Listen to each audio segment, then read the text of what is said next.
ஆண்டவராகிய இயேசு கிறிஸ்துவின் நாமத்தில் உங்கள் யாவருக்கும் என்னுடைய அன்பின் வாழ்த்துக்கள். இந்த நாளின் தியானத்தின் தலைப்பு கர்த்தருடைய ஜெபம், த லார்ட்ஸ் பிரேயர்.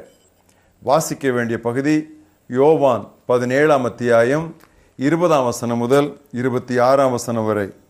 நான் இவர்களுக்காக வேண்டிக் கொள்கிறதும் அல்லாமல் இவர்களுடைய வார்த்தையினால் என்னை விசுவாசிக்கிறவர்களுக்காகவும் வேண்டிக் கொள்கிறேன்.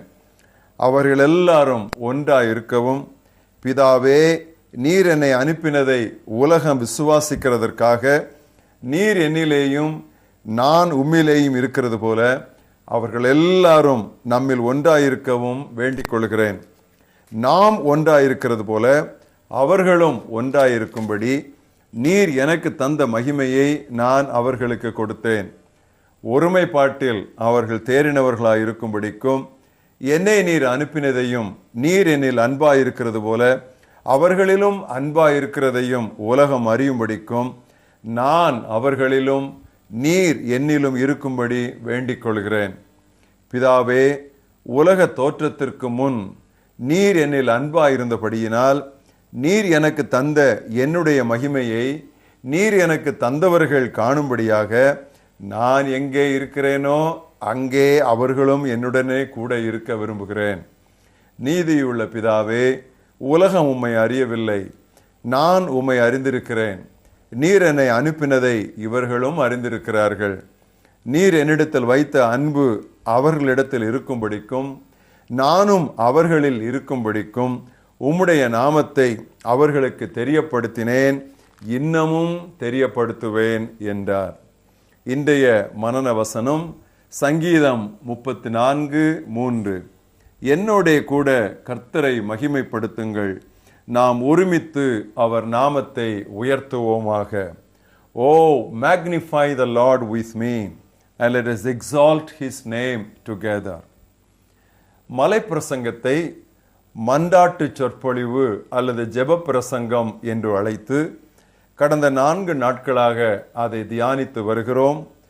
5, 6, 7 ஆகிய அத்தியாயங்களிலே மத்தேயுவிலே உள்ள ஜெபத்திற்கு அடுத்த படிப்பினைகளை இந்த பிரசங்கத்திலிருந்து இதுவரை நாம் தியானித்து வந்திருக்கிறோம்.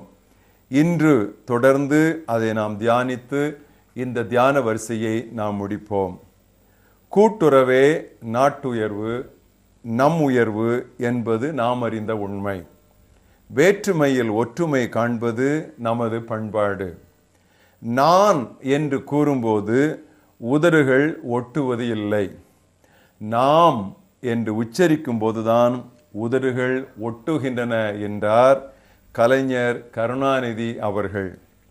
தன்னலம் மறந்து பொது நலத்தை நோக்க வேண்டும் என்ற கூட்டு சிந்தையை இவர் இயேசுவின் மலை சொற்பொழிவில் இருந்து கற்றிருக்கலாம்.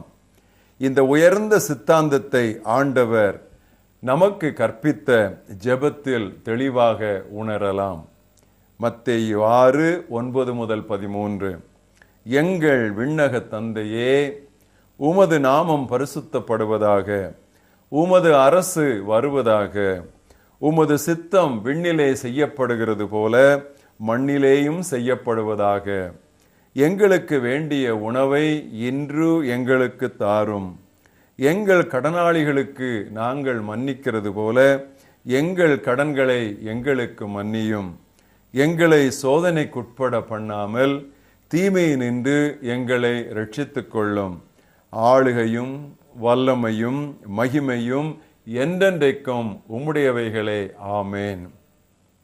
இதிலும் மேலான ஜெபம் உண்டோ?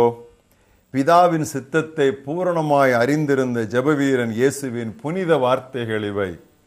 சில சபைகளில் இந்த ஜெபத்தை கிளிப்பிள்ளை போல் அர்த்தமற்று சொல்லிவிடுவதால் மற்றவர்கள் இந்த ஜெபத்தை அறவே அகற்றிவிட்டனர்.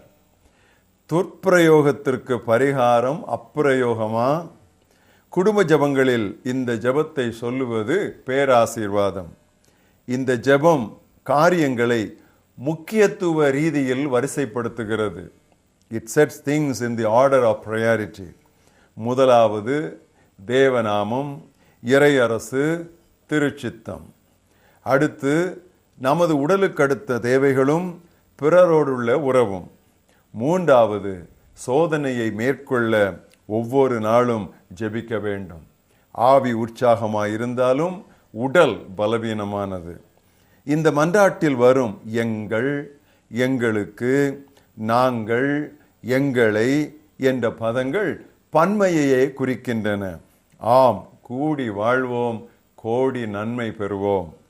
கர்த்தரது ஜெபத்தில் உள்ள 7 விண்ணப்பங்களில் உடலுக்கு அடுத்தது ஒன்றுதான். அனுதின ஆகாரத்திற்காய் ஜெபிக்க வேண்டும். ஆனால் அதுவே நமக்கு பிரதானமாகிவிடக்கூடாது. நித்திய காரியங்கள் அதைவிட முக்கியமானவை.